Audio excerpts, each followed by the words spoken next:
कुंभ राशि वालों, कैसा रहेगा अप्रैल का महीना है आपका। आज के इस वीडियो में इसी विषय पर चर्चा करने जा रहा हूं। कुंभ राशि के संपूर्ण जीवन के भविष्यवाणी जो हमने बताने का प्रयास किया है, उसमें आप सबने बहुत प्रेम दिया। आप सबने बताया गुरुदेव ये तो 90, 95, 100% हमारे ऊपर में लागू है। इसमें जितनी बात बताई गई सब हमारे ऊपर में लागू है। आज के इस वीडियो में मैं एक सामान्य गोचर फल के तहत आपका एक सामान्य राशि फल बताने जा रहा हूं, जो आप सभी लाखों करोड़ों कुंभ राशि वालों के ऊपर में 50 से 100% के बीच में लागू होगा। आइए इसको समझते हैं।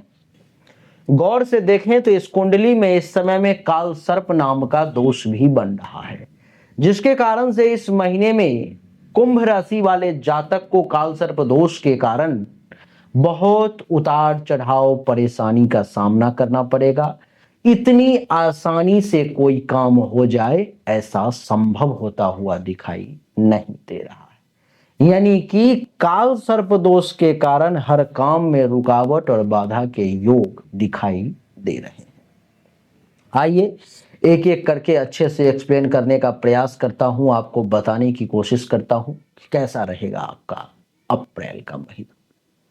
सबसे पहले चर्चा सूर्य से ही आरंभ करते हैं। सूर्य इस कुंडली के सप्तम भाव का मालिक है। यहाँ पर देख रहे हो कि 5 लिखा हुआ है, यानी कि ये सप्तम भाव है। सप्तम भाव का मालिक है सूर्य, और 14 अप्रैल तक कुंडली के दूसरे भाव में बैठा हुआ है। यानी कि आपकी जीवन संगनी जो है सो धन धान्य संपत्ति के घर में बैठ गए।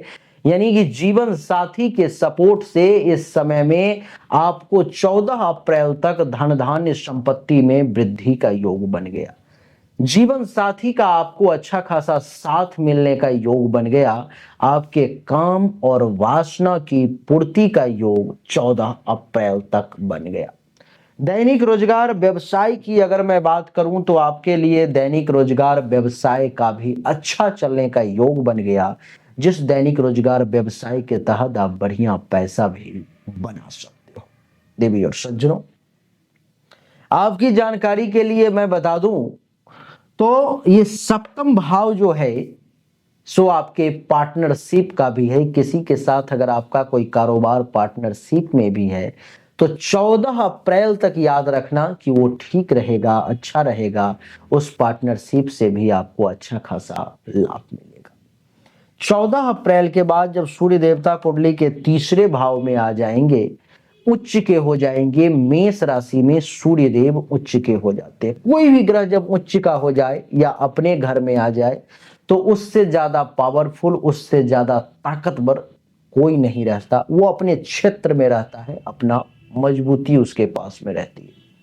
सूर्य के तीसरे भाव में आने के कारण ये अनुभव आप करोगे कि आपके पराक्रम में खूब वृद्धि के योग हैं। आप एक पराक्रमी व्यक्ति के तौर पर में जाने जाएंगे। देवी और सज्जनों, कुंडली के तीसरे भाव में सूर्य के बैठने के कारण आप एक चीज और अनुभव करेंगे कि पराक्रम में वृद्धि ही नहीं, आपका धैर्य जो है, पेशेंस लेवल जो है, वो भी 14 अप्रैल के बाद सूर्य के कारण काफी मजबूत हो जाएगा। भाई बहन से अगर कुछ सुख की प्राप्ति है, चाह है, इच्छा है, तो वो भी मिलेगी। भाई बहन का सपोर्ट आपको मिलेगा। और आपको बता दूं कि ये तीसरे भाव में सूर्य है, तो जिस किसी भी व्यक्ति को गले से संबंधित, नाक से संबंधित, कान से संबंधित किसी भी प्रकार की समस्या है तो 14 अप्रैल के बाद इस सूर्य के कारण उसमें कमी आने के भी योग बनेंगे। वो परेशानी थोड़ी सी कम हो जाएगी। देवी और सज्जनों, आगे बढ़ते हैं। सूर्य के बाद मंगल की बात करते हैं। मंगल इस कुंडली के 10वें भाव का मालिक है, जो 10वां भाव पद, प्रतिष्ठा, मान सम्मान, अधिकार, राजकीय सेवा, सरकार, पिता, पैतृक संपत्ति, इन सब का होता है। और तीसरे भाव का मालिक है जो पराक्रम वगैरह का होता है। इन सब का मालिक कुंडली के 6ठे भाव में बैठा हुआ है। कुंडली के 6ठे भाव में इन सब के मालिक के बैठने के कारण, और उसमें भी कर्क राशि में, आपकी जानकारी के लिए बता दूं कि कर्क राशि में मंगल देवता नीच के हो जाते हैं और मकर राशि में मंगल देवता उच्च के हो जाते हैं। लेकिन क्योंकि ये कुंडली के छठे भाव में है तो नीच भंग राजयोग की स्थिति यहां पर में बनेगी।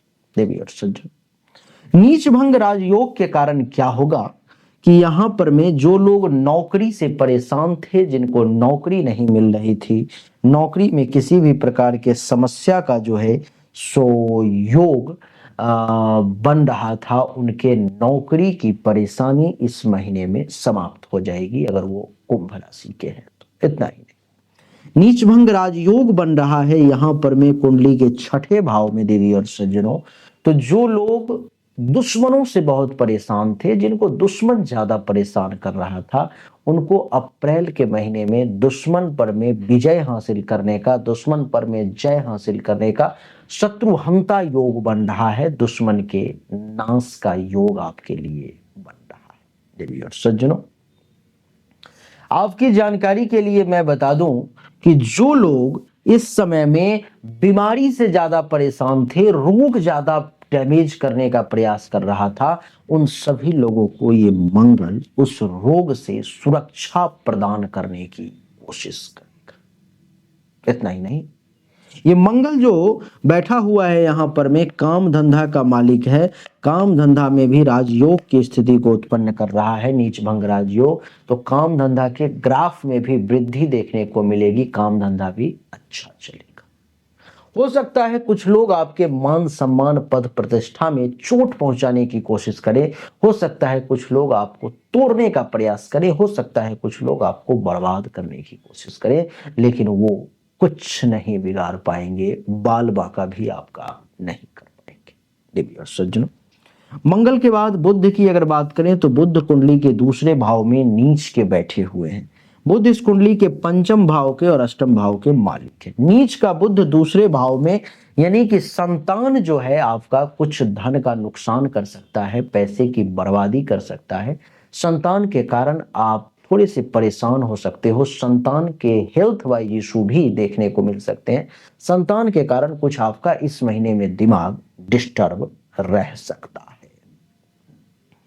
बुध के बाद अगर गुरु की बात करूं तो गुरु कुंडली के चौथे भाव में बैठे हुए हैं। गुरु इस कुंडली के लाभ के मालिक हैं, गुरु इस कुंडली में धन के मालिक हैं और चौथे भाव में बैठे हुए। जिस किसी भी व्यक्ति का जमीन, मकान, गाड़ी, अचल संपत्ति से संबंधित किसी भी रियल एस्टेट से संबंधित काम है, एजुकेशन से संबंधित काम है, टीचिंग का काम है, अध्यापन का काम है, पढ़ाई लिखाई से संबंधित कुछ भी काम है, तो उन लोगों को देव गुरु बृहस्पति बहुत अच्छा लाभ देंगे और बैंक बैलेंस में भी वृद्धि करेंगे, माता का भी सुख आपको मिलेगा।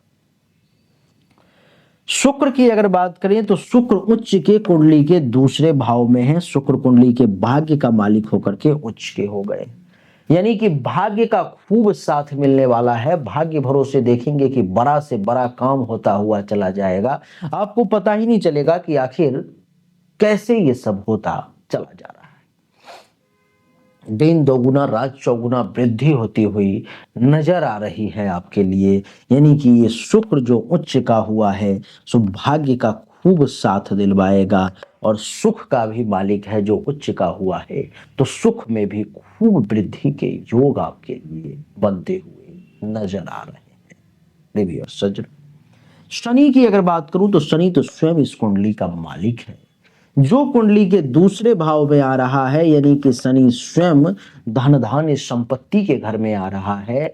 विदेश का मालिक शनि जो है सो धन धान्य संपत्ति के घर में आ रहा है, यानी कि शनि आपको अपने घर से दूर से मोटा लाभ का योग बना रहा है, विदेश से अच्छा खासा लाभ का योग बना रहा है और आपको खुद उठा करके बैंक बैलेंस के घर में डाल रहा है। यानी कि इस महीने में आप जब तक, इस महीने में ही नहीं, शनि जो है सो आने वाले 2.5 साल तक यहाँ पर में, यानी कि आने वाले 2.5 साल तक कुंभ राशि वाले पैसा के सिवा आप कुछ नहीं सोचोगे।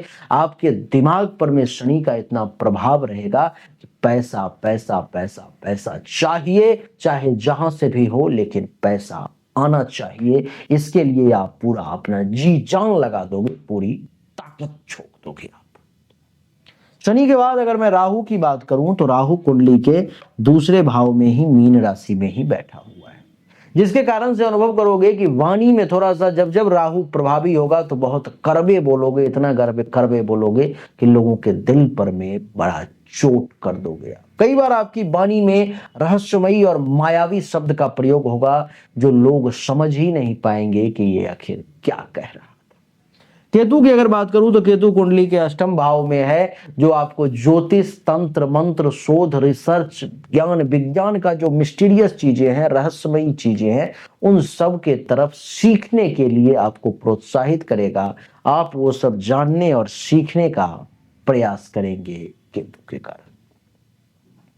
समय कुछ प्रतिशत बुरा तो ज्यादा प्रतिशत अच्छा है, लेकिन हमने पहले कहा था कि पंचग्राही योग बन रहा है। सूर्य, बुध, शुक्र, शनि और राहु, इन पांच पांच ग्रहों का एक साथ युति बन रहा है। सूर्य नेतृत्व है, बुध बुद्धि है, शुक्र लग्जरी है, शनि जो है सो परिश्रम है और राहु जो है सो माया है।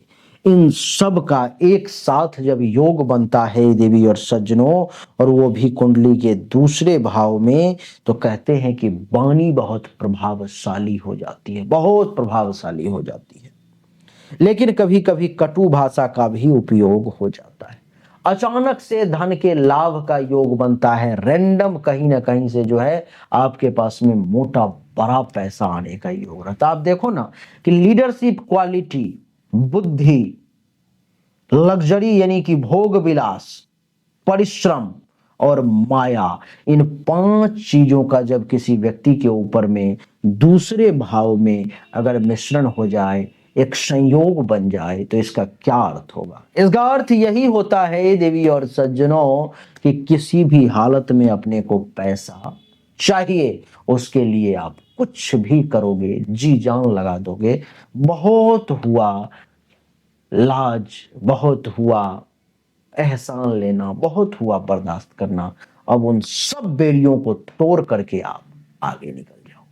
तो देवी और सज्जनों, यही छोटी सी हमारी वीडियो थी जिसमें हमने आपको बताने का प्रयास किया कि कुंभ राशि वालों के लिए अप्रैल का महीना आखिर कैसा रहे, कहां तक अच्छा, कहां तक बुरा, सब कुछ बताने की कोशिश करी। लेकिन फिर से मैं कहता हूं कि ये एक सामान्य राशिफल है। विशेष जानकारी, 100% एक्यूरेट जानकारी जो आपकी हस्तरेखा और जन्म कुंडली को केवल देख करके ही बताई जा सकती है।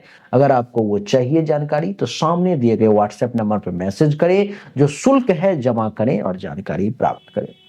कुंभ राशि वाले, आपका जो भाग्य का घर है वो है नौवां। नौवां यानी कि यहां पर में आप देख रहे हो 7 लिखा हुआ है, अर्थात भाग्य का मालिक शुक्र है। मैं कई दिनों से बता रहा हूं, लेकिन अगर आपने अभी भी शुक्र का रत्न धारण नहीं किया है तो जरूर धारण करें। स्फटिक रत्न मैं आपको दूंगा, अंगूठी बना करके तांत्रिक वैदिक प्रक्रिया से सिद्धि करके मात्र 5,000 रुपए में अगर आप धारण करना चाहते हो तो सामने दिए गए व्हाट्सएप नंबर पर मैसेज करके इसे जरूर मंगा लें, तब जाकर के भाग्य का उदय होगा। शुक्र उच्च का है, धन धान्य से भर देगा। अच्छा लगा तो वीडियो को लाइक करें, शेयर करें, चैनल को सब्सक्राइब करके इसके बेल आइकन के बटन को दबा दें। एक बार फिर से आप सभी का बहुत बहुत धन्यवाद। Thank you so much. जय हिंद, वंदे मातरम। बोलिए राधे राधे राम।